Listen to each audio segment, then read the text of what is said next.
in the nation. Also today, the North Dakota Office of Management and Budget released another revenue report. We missed our budget forecast again. This is even after you consider the revised forecast that came out earlier this year. Now, bottom line, our state is not only losing jobs, it's clearly losing revenue as well. Oh yeah, the revenues that fund our government. This should freak some people out if you think about what a Hillary Clinton presidency would mean for the state of North Dakota. Right now, for the fracking industry, the oil and gas industry generates about $17 billion a year. This was back in 2013, and those were peak numbers there. So please understand those aren't accurate numbers for today, but that's the most recent study that I have access to. So even if you cut that thing in a quarter, it's still a lot of jobs that have direct employment and secondary employment and revenues based on the petroleum industry here in North Dakota.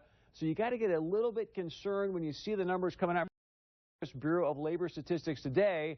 Also in a CNN debate when Secretary Clinton says this about fracking.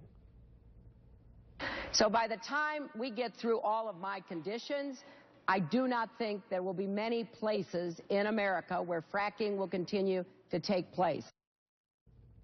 Clearly the free market, if you will, if you can consider OPEC a free market, has driven down the price of oil, which has already impacted our economy enough. Then you put on more regulations per a Secretary Clinton presidency. It's not going to bode well for the state of North Dakota's economy and jobs. Another industry